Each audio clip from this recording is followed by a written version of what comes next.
सांगली जिले के उमदी गांव में हुई जबरन लूट की घटना में पुलिस ने बड़ी कार्रवाई करते हुए 7 आरोपियों को गिरफ्तार किया है। 15 अप्रैल की तड़के करीब 3:30 बजे के व्यापारी और उसका ड्राइवर ब्रेजा गाड़ी से उमदी से विजयपुर जा रहे थे। तभी मोरबगी गांव के पास पुल पर सफेद स्विफ्ट कार ने उनकी गाड़ी को रोक लिया।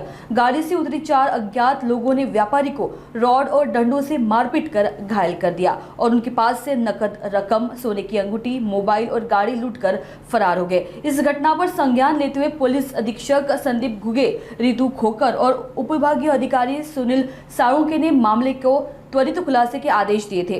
स्थानीय गुनी शाखा और उमदी पुलिस की संयुक्त टीम ने तकनीकी विश्लेषण और खबरों की सूचना के आधार पर कार्रवाई करते हुए झंडे बस्ती के पास 3 आरोपियों को पकड़ा और पूछताछ में आरोपियों ने लूट की घटना कबूल की। गिरफ्तार आरोपियों के नाम रवि तुकाराम संधी, अजय तुकाराम संधी, चेतन लक्ष्मण पवार, लाल साहब हजरत होनवाड़, आदिल शाह अत्तार, सुमित माने और साई सिंधू जाधव सामने आए हैं।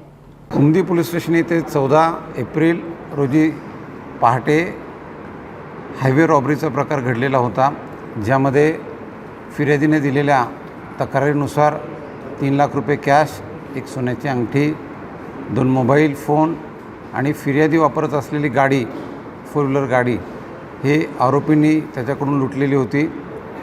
पोलिसांनी तात्काळ या गुन्ह्याची नोंद घेऊन तपास सुरू केला, ज्यामध्ये एकूण 7 आरोपी त्यामध्ये निष्पन्न झाले।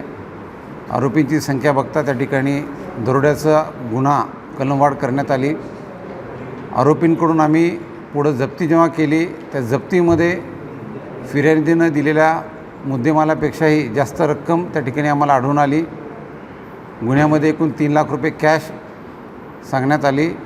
त्यानुसार आरोपींची जेव्हा आपण घरझडती घेतली, शोध घेतला, त्यामध्ये एकूण जवळपास 2.5 कोटी रुपये कॅश ही त्या ठिकाणी जप्त केलेली आहे।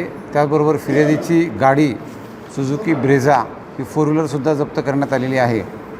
आज माननीय न्यायालयासमोर आरोपींना हजर केले असता आरोपींना 6 दिवस PCR मिळालेला आहे।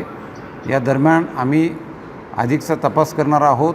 ही कॅश कुठून आली याबाबतही आपण आयकर विभागालाही कळवलेलं आहे। त्यांच्याकडूनही चौकशी चालू आहे आणि पुढची कारवाई पोलीस विभाग त्याचबरोबर आयकर विभागही करत आहे।